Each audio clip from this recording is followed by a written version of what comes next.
La primera vez que Javier sospechó de mí fue un sábado por la mañana, en pleno barrio de Salamanca, cuando me vio salir del Hotel Wellington cogida del brazo de otro hombre. No fue una escena planeada, ni mucho menos. Habíamos terminado un desayuno de esos largos y, convencida de que mi marido estaba en su clase de pádel, me sentía segura. Pero el destino es cruel. Él estaba cruzando la calle con un compañero de trabajo justo en el momento en que Álvaro y yo salíamos por la puerta giratoria. Recuerdo perfectamente la cara de Javier, los ojos abiertos como platos, la mandíbula apretada, y ese gesto de incredulidad que mezclaba furia y desolación al mismo tiempo. Yo, en cambio, me quedé paralizada. No tuve ni siquiera reflejos para soltar el brazo de Álvaro, lo que hizo que la imagen pareciera todavía más incriminatoria. Hasta entonces, yo creía que lo tenía todo bajo control. Me repetía que eran solo encuentros esporádicos, que sabía separar mi matrimonio de mi aventura, que nadie jamás se enteraría. Pero ese cruce en plena calle fue como si la vida me arrancara la máscara de golpe. A partir de ese momento, todo lo que había sido un secreto pasó a ser un campo de batalla.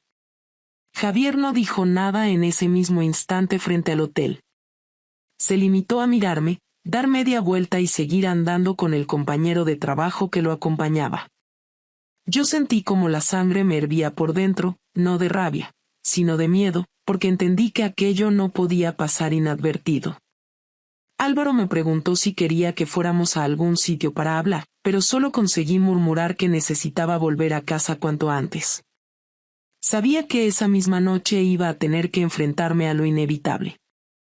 Cuando llegué, Javier ya estaba allí.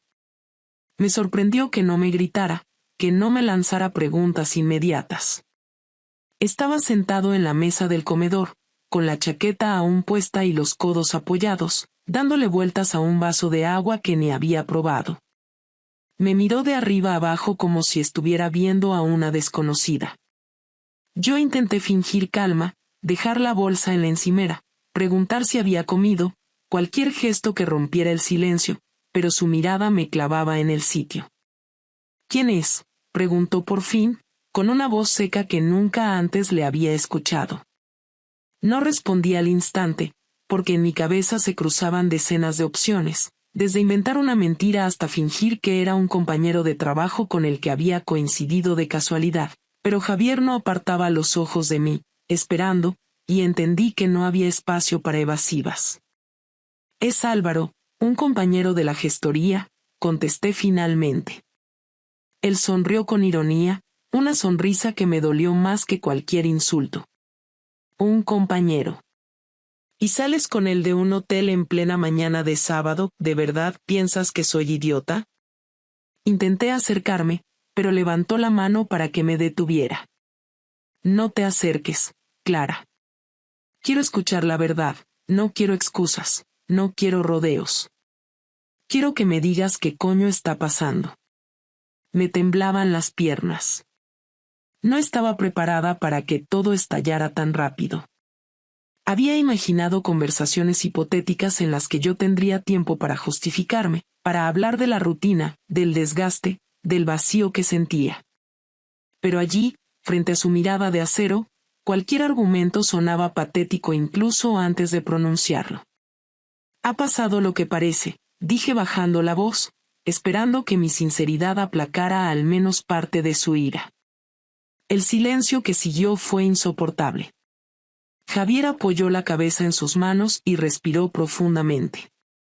No me insultó, no me echó de casa, pero la decepción en su rostro era tan brutal que me hacía desear un grito, cualquier reacción más visceral que aquel vacío. «¿Desde cuándo?», preguntó sin levantar la cabeza. «Un par de meses», confesé. Javier golpeó la mesa con el puño, lo que hizo temblar los cubiertos. «2 meses, y me has estado besando cada mañana antes de ir al trabajo mientras te acostabas con otro, me has estado diciendo que me querías mientras te ibas a un hotel con él, ¿tampoco significo yo para ti?». No supe qué responder. Intenté decir que lo nuestro estaba mal, que me sentía invisible en casa, que necesitaba sentir algo diferente, Pero cada palabra que se me ocurría sonaba como una justificación barata. Me limité a quedarme en silencio, mirando al suelo, sintiendo la vergüenza recorrerme de arriba a abajo. ¿Lo sabe a alguien más?, preguntó de repente. No, nadie, contesté rápido. Él asintió lentamente, como procesando la información. Después se levantó, fue a la cocina y se sirvió un whisky, algo que nunca hacía a esas horas. Me duele más de lo que puedo explicar. Pensaba que lo nuestro estaba mal, sí, pero nunca creí que tú fueras capaz de esto. Podrías haberme dicho que estabas harta, que necesitabas un cambio, que querías separarte. Eso habría sido doloroso, pero honesto. Pero lo que has hecho es humillarme. Me atreví a dar un paso hacia él. No fue planeado, Javier. No salí a buscarlo. Simplemente pasó y me atrapó. Yo tampoco lo esperaba. Él me miró con los ojos vidriosos, pero sin lágrimas. Esa frase es la más cobarde que podías decir.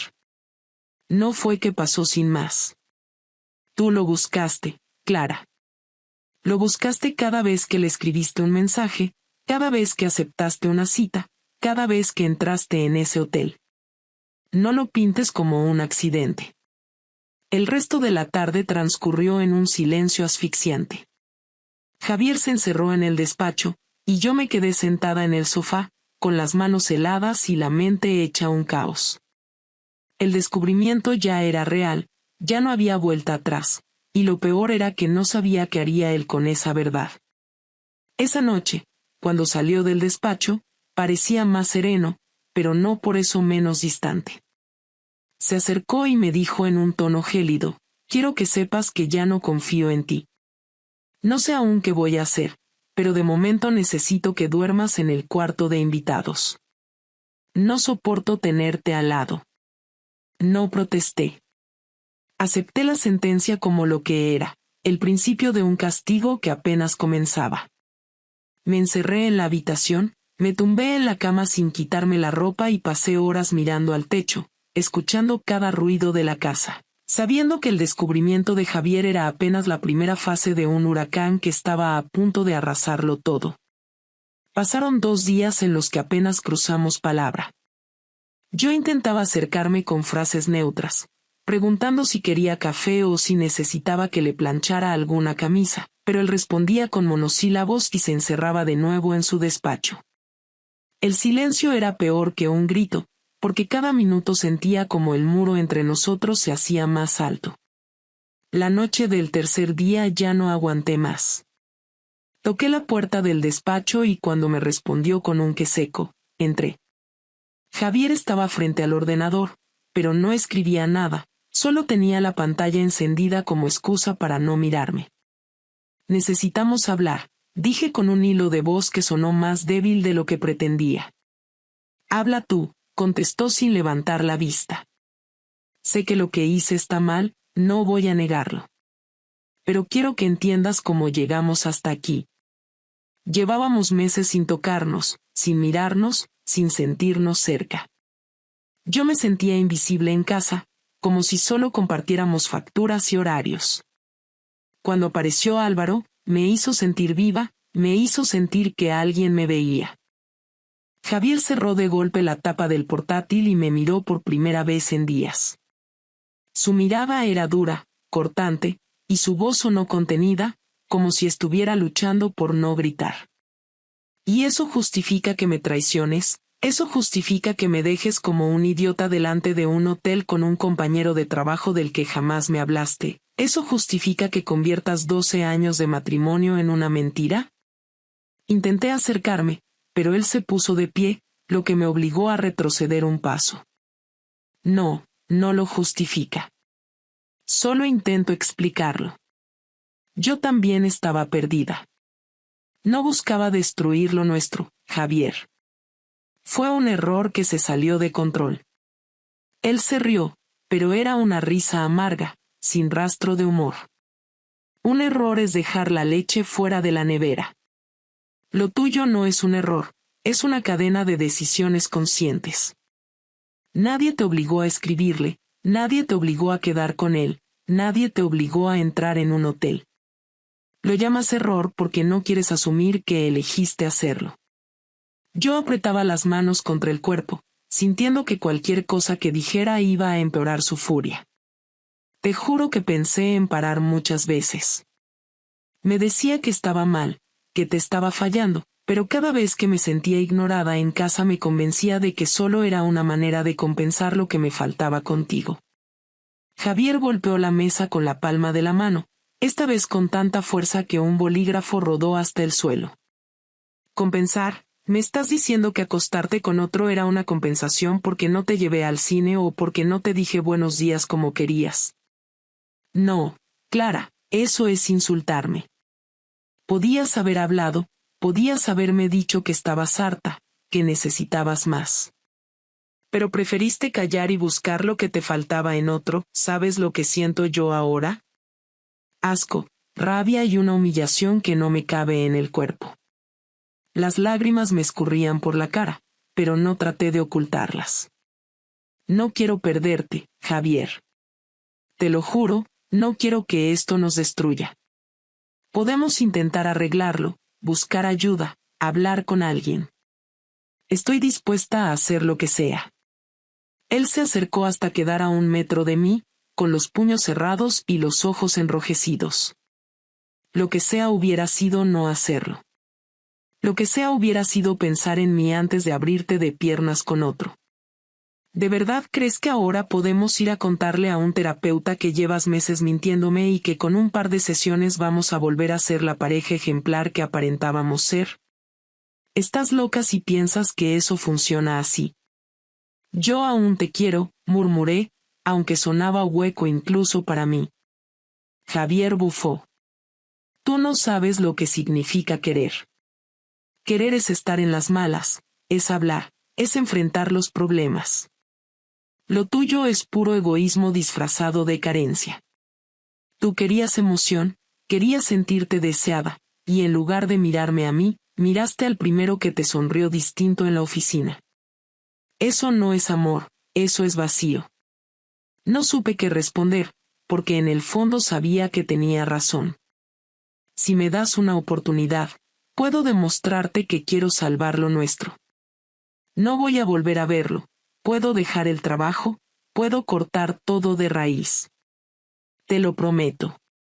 Él se inclinó hacia mí, tan cerca que podía sentir su respiración agitada. No necesito promesas ahora, Clara. Necesitaba lealtad antes. Y no la tuve. Así que tus palabras me saben a nada. ¿Sabes qué pienso? Que lo único que quieres es asegurarte de que no pierdes la comodidad de esta casa, de este matrimonio, de todo lo que construimos. No es a mí a quien quieres, es la seguridad de no quedarte sola. Eso no es verdad, protesté con la voz quebrada. Si lo es, replicó él. Porque si de verdad me quisieras, nunca habrías hecho lo que hiciste. Y lo sabes tan bien como yo. La discusión se prolongó durante horas, con momentos en que levantábamos la voz y otros en los que reinaba un silencio cargado de odio y resentimiento. Javier no me puso la mano encima, pero cada palabra suya era como un golpe seco. Yo intentaba encontrar algún resquicio para que me escuchara, pero cuanto más hablaba, más lo veía alejarse emocionalmente. Cuando finalmente se marchó al dormitorio, yo me quedé en el despacho, hundida en una silla, consciente de que la confrontación no había servido para acercarnos, sino para dejar claro que entre nosotros ya no había confianza ni respeto, solo un abismo imposible de ignorar. Durante los días siguientes, Javier dejó de discutir conmigo.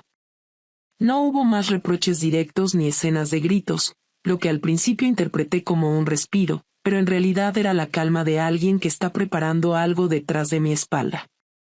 Yo seguía yendo a trabajar con el estómago encogido, intentando mantener una apariencia de normalidad con los compañeros, mientras él se mostraba distante en casa, encerrado en el despacho o saliendo a reuniones de las que no me daba detalles. No era el mismo hombre que yo conocía, era otro más calculador, más frío, y eso me daba un miedo que no me atrevía a confesarle a nadie. Una tarde llegué del trabajo y encontré la mesa del comedor puesta con 2 platos, 2 copas de vino y una botella de Rioja abierta. Me sorprendió, porque desde que estalló todo no había tenido un gesto así, y durante unos segundos pensé que quería hablar, que tal vez había una posibilidad de reconciliación. Me cambié de ropa, me lavé la cara para borrar las ojeras y me senté frente a él. Javier parecía tranquilo, hasta sonriente, lo que me descolocaba. Vamos a cenar tranquilos, como 2 adultos que tienen que tomar decisiones importantes, dijo sirviendo vino en las copas.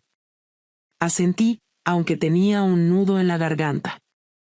La comida fue extraña, hablaba poco pero me observaba con atención, y yo apenas podía probar bocado. Cuando terminamos, apoyó los codos en la mesa y me miró fijamente. He estado pensando en cómo manejar esto. No voy a tolerar que me humilles y luego pretendas seguir aquí como si nada. Así que he tomado medidas. Me quedé inmóvil. ¿Qué medidas?, pregunté con voz temblorosa. Sacó un sobre del bolsillo de la chaqueta y lo puso frente a mí. Lo abrí y dentro encontré copias impresas de correos electrónicos, capturas de mensajes y un par de fotos de Álvaro y yo entrando en el hotel. Me quedé helada. ¿De dónde has sacado esto?, pregunté.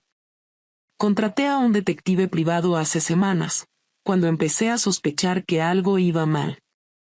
Lo que vi el sábado solo confirmó lo que ya sabía. Tengo pruebas suficientes para destrozarte si quiero, y créeme, sé exactamente cómo usarlas. Sentí que el aire me faltaba. Javier, por favor, no hagas nada. No lo publiques, no lo enseñes, podemos intentar arreglarlo. Él apoyó la espalda en la silla, disfrutando de mi desesperación. No te preocupes, Clara, no voy a colgarlo en internet. Soy más elegante que eso. Pero ya hablé con tus padres y con tu hermana. Les envié una copia del informe, con todo. Mañana tendrán tiempo de digerirlo, y cuando los veas el domingo en la comida familiar, tendrás que darles explicaciones. Me llevé las manos a la cara, el estómago revuelto. ¿Por qué haces esto? ¿Qué ganas destrozando mi relación con mi familia? Gano que entiendas lo que es la humillación, que sientas la vergüenza en carne propia, que veas cómo se desmorona tu fachada de hija ejemplar y esposa correcta. No quiero que pienses que puedes volver a mirarme a los ojos como si nada hubiera pasado. Intenté replicar, pero mi voz salió rota. Les he fallado a ellos, pero tú también estás destruyendo a todos con esto. No solo a mí. Él golpeó suavemente la mesa con el dedo índice. No, Clara. Lo destruiste tú el día que decidiste acostarte con Álvaro. Yo solo estoy enseñando la verdad. Esa noche no pude dormir. Al día siguiente, al llegar al trabajo, noté las miradas de algunos compañeros que parecían saber más de lo que yo quería. En el correo corporativo había un mensaje anónimo reenviado con las mismas fotos que Javier me mostró. Me quedé sin respiración. Fui al baño y abrí el correo en mi móvil para confirmar que no estaba alucinando. Las imágenes habían circulado por la oficina. No tenía dudas de quién lo había hecho. Llamé a Javier desesperada. ¿Qué has hecho? ¿Han llegado al trabajo? ¿Qué quieres? ¿Que me echen? Su voz sonó calmada, casi satisfecho. No sé de qué me hablas, Clara. Si las fotos llegaron ahí, será porque el detective las envió a alguien. Yo solo pedí un informe. Supongo que el resto ya no está bajo mi control. Eres un hijo de puta, le grité llorando. Llámame lo que quieras. Pero te lo advertí, quería que sintieras lo mismo que yo sentí ese día frente al hotel, cuando me dejaste como un imbécil frente a medio Madrid. Y créeme, todavía no hemos terminado. Colgué sin poder articular más palabras. Pasé el resto de la jornada encerrada en mi despacho, intentando trabajar mientras sentía la tensión de cada mirada. Al salir, no fui capaz de volver a casa directamente, me quedé una hora en el coche, temblando. Sabía que Javier estaba construyendo algo más grande, una venganza que iba más allá de la simple humillación. Cuando finalmente me atreví a entrar en el piso, lo encontré recogiendo papeles y carpetas del despacho. Voy a mudarme temporalmente a casa de mi hermano. No quiero compartir techo contigo. Pero antes de irme quiero que sepas algo, he abierto una cuenta aparte, he movido parte del dinero y he cambiado la clave del banco. No vas a poder disponer de nada sin mí. Y además, pedí cita con un abogado para empezar los trámites del divorcio con toda esta documentación. Me quedé paralizada en el marco de la puerta. No puedes hacerme eso. No puedes dejarme sin nada. Él se acercó y me habló despacio, casi susurrando. Claro que puedo. Yo siempre he sido el que mantenía las cuentas en orden, el que pagaba las facturas, el que se aseguraba de que no nos faltara nada. Tú solo disfrutabas de esa seguridad mientras me traicionabas. Ahora vas a ver lo que significa estar sin mi apoyo. Intenté tocarle el brazo, pero se apartó con brusquedad. No me toques. Esto es solo el principio. No me voy a quedar tranquilo hasta que sientas que lo has perdido todo. Aquella noche supe que ya no estaba enfrentándome solo a un marido herido, sino a un hombre que había convertido su dolor en una estrategia de venganza meticulosa y calculada. Después de la humillación pública en el trabajo y en mi propia familia, pasé varios días en un estado de shock. Mi madre apenas podía hablarme sin romper a llorar. Mi hermana me había bloqueado en el móvil y en la oficina me relegaron a tareas menores mientras decidían si iban a sancionarme o no por dañar la imagen de la empresa. Me sentía atrapada en un círculo de vergüenza y miedo que yo misma había provocado, pero lo que más me dolía era saber que Javier estaba detrás de cada movimiento, planificándolo con calma. Había alcanzado su objetivo. Yo ya no era la mujer segura de sí misma que entraba sonriente en una gestoría del centro de Madrid. Ahora era una sombra que caminaba cabizbaja esperando el siguiente golpe. Una tarde, después de varios días sin verlo porque se había mudado a casa de su hermano, Javier me llamó y me pidió que nos viéramos en un café de Moncloa. Acepté porque no soportaba más la incertidumbre. Llegué antes de la hora pactada y estuve 20 minutos mirando la puerta con nerviosismo hasta que apareció.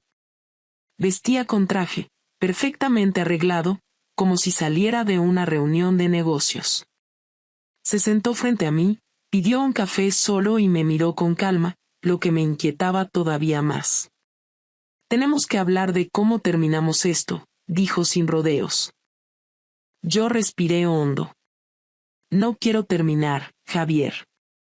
Sé que no tienes motivos para creerme, pero estoy dispuesta a cambiar, a hacer lo que sea necesario para que volvamos a estar juntos. Él dio un sorbo al café y negó con la cabeza. No se trata de lo que estés dispuesta a hacer ahora.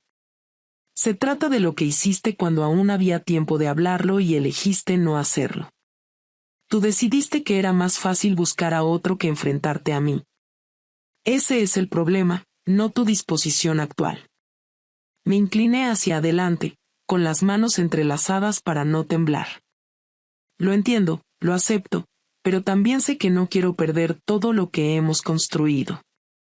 Me equivoqué, te fallé, pero también podríamos ver esto como una señal de que necesitamos reconstruirnos. Podríamos intentarlo, aunque sea con ayuda profesional. Él me interrumpió. No, Clara. Deja de insistir en esa palabra. Reconstruir implica que quede algo sólido sobre lo que trabajar. Y lo que había entre nosotros ya no existe. Yo no confío en ti, no puedo ni mirarte sin imaginarte con él, y no hay terapia que borre esas imágenes de mi cabeza. No voy a compartir la cama contigo pensando en lo que hiciste. Mi garganta se cerraba, pero conseguí hablar. Entonces, ¿qué quieres? ¿El divorcio inmediato? ¿Que venda el piso y me marche sin nada? Dímelo claro, porque no puedo seguir viviendo con esta incertidumbre. Javier dejó la taza en el platillo y me sostuvo la mirada. Quiero que entiendas que nuestra historia terminó. Voy a pedir el divorcio, sí, y lo haré con todas las pruebas que tengo. No pienso arruinarte económicamente, no soy tan cruel, pero tampoco voy a dejarte salir indemne. Tendrás que enfrentarte a las consecuencias de tus actos, y parte de eso es aceptar que ya no somos una pareja. Noté cómo me ardían los ojos, pero no quería llorar en ese café lleno de gente. Podríamos separarnos sin destrozarnos, Javier. Podrías dejar de usar todo eso contra mí y simplemente aceptar que me equivoqué. Podrías dejar de vengarte. Él rió con amargura. ¿Dejar de vengarme? ¿Y qué me queda a mí? Tú me quitaste la confianza, me quitaste la dignidad. Lo mínimo que podía hacer era devolverte una parte de ese dolor. Ahora entiendes lo que se siente cuando todo se derrumba en torno a ti. Eso es lo que yo viví aquella mañana frente al hotel. No es lo mismo, murmuré. Es exactamente lo mismo, replicó él con firmeza. La diferencia es que yo no lo busqué. Tú sí. Y ahora pretendes que te dé consuelo cuando lo único que mereces es distancia. Me mordí los labios para no estallar en lágrimas. No quiero terminar odiándote. Hemos pasado demasiados años juntos. Prefiero que al menos podamos despedirnos como dos personas que compartieron una vida. Javier me miró en silencio durante unos segundos, evaluando mis palabras. No te odio, Clara. Ojalá pudiera odiarte, sería más fácil. Lo que siento es decepción, una decepción tan profunda que me impide seguir a tu lado. Y eso es peor que el odio, porque significa que no hay marcha atrás. El camarero se acercó para preguntarnos si queríamos algo más, y Javier levantó la mano negando. Yo aproveché el gesto para secarme discretamente los ojos. Él recogió su chaqueta, la colocó sobre el respaldo de la silla y me dijo con voz serena, vamos a hacerlo civilizadamente. Hablaré con el abogado, te llegará la propuesta de separación en unos días. No voy a dejarte en la calle, tendrás tu parte justa. Pero no me busques más, no me pidas explicaciones, no intentes convencerme otra vez. Para mí esto está terminado. Quise detenerlo, suplicarle que reconsiderara, pero algo en su tono me hizo comprender que no había resquicio posible. Lo vi marcharse del café sin mirar atrás, dejando tras de sí el final definitivo de nuestra relación. Me quedé sola, rodeada de gente que charlaba y reía como si nada, y por primera vez acepté que lo había perdido todo. Salí del local caminando despacio por la calle Princesa, con una mezcla de rabia, tristeza y resignación. Durante unos segundos pensé en llamarlo de nuevo, en perseguirlo, pero me detuve. Entendí que ya no había nada que decir, que la última conversación había sido esa y que insistir solo prolongaría mi humillación. Respiré hondo, levanté la cabeza y caminé hacia el metro, con la certeza de que a partir de ese momento debía aprender a vivir sola con mis errores. Cuando salí del café después de la última conversación con Javier, caminé sin rumbo durante más de una hora. No podía volver directamente al piso porque todo allí me recordaba a él, a lo que fuimos y a lo que había destruido. Terminé entrando en un parque y sentándome en un banco, mirando a la gente pasar, familias con niños, parejas que parecían felices y estudiantes riendo. En ese momento comprendí que durante mucho tiempo había creído que mi vida estaba asegurada, que nada podía cambiar de forma drástica porque teníamos una base sólida, un matrimonio de más de una década y un proyecto común. Esa falsa seguridad fue la que me permitió bajar la guardia y tomar decisiones que no tenían vuelta atrás. Lo que había aprendido de todo esto era que ninguna relación está blindada contra la rutina, contra la falta de comunicación o contra la irresponsabilidad de uno de los dos. Los días siguientes fueron un proceso lento de asimilación. Mi madre, aunque decepcionada, me llamó un par de veces para preguntarme si necesitaba algo. Mi padre apenas me dirigió la palabra en la comida familiar, y mi hermana fue tajante. No sé cómo pudiste hacerlo, Clara. Javier no era perfecto, pero era un buen hombre. Le destrozaste. No intenté defenderme, no quise justificarme, porque sabía que cualquier explicación sonaría vacía. En el trabajo la situación también empeoró. El director me citó en su despacho y me dijo que, aunque mi vida privada no debería influir en la empresa, la imagen que se había proyectado había generado demasiadas tensiones. Me invitó a pedir una excedencia o a buscar otra salida.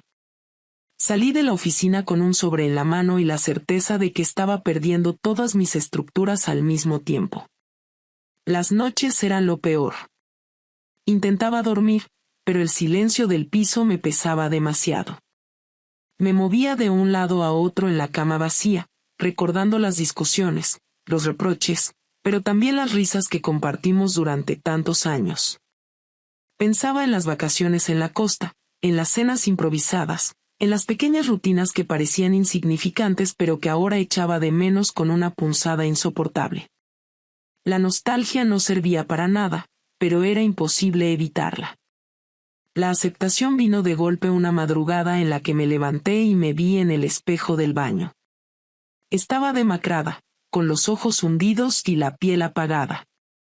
En ese instante me dije en voz alta, esto es lo que has hecho, y ahora tienes que cargar con ello. Con Javier no volví a tener contacto directo después de aquella cita en Moncloa. Un par de semanas más tarde recibí la notificación del abogado con la propuesta de divorcio. La leí varias veces, temblando. No me dejaba en la calle, como había prometido, pero sí quedaba claro que el piso lo venderíamos y que la mayoría de los ahorros quedaban bajo su control. Tendría una parte suficiente para empezar de nuevo, pero muy lejos de la comodidad que había disfrutado durante años. Firmé los documentos con lágrimas en los ojos, pero también con un extraño alivio. Era el final oficial de algo que ya estaba muerto. En medio de todo ese caos, comprendí que había aprendido varias lecciones, aunque de la manera más dolorosa.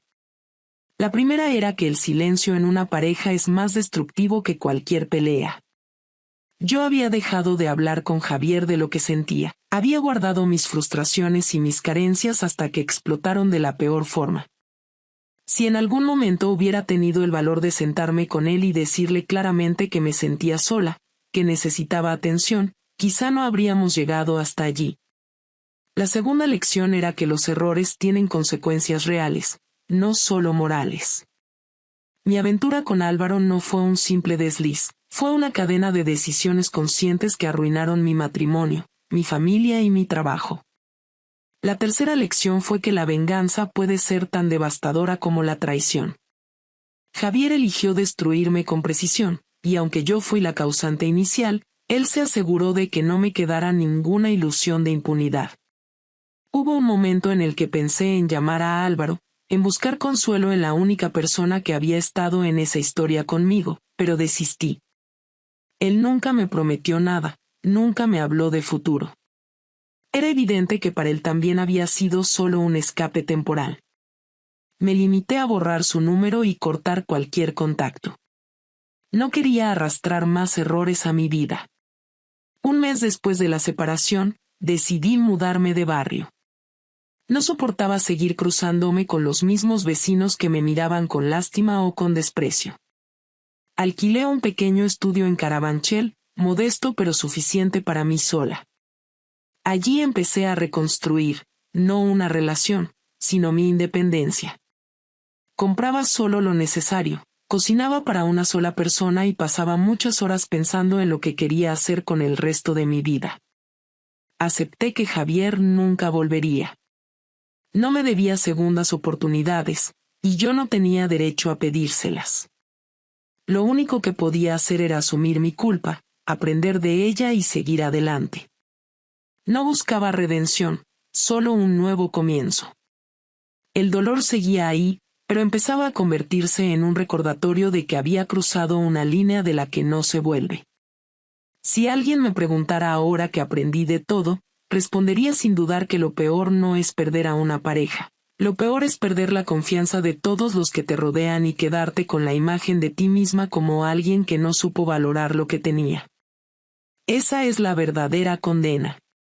Lo que sigue para mí es simple: trabajar, reconstruir la relación con mi familia poco a poco, y aceptar que nunca volveré a ser la mujer que fui antes de aquel sábado en el hotel. He pagado un precio alto, y lo seguiré pagando durante mucho tiempo, pero al menos ya no me engaño. Sé quién soy y lo que hice, y con eso tendré que vivir.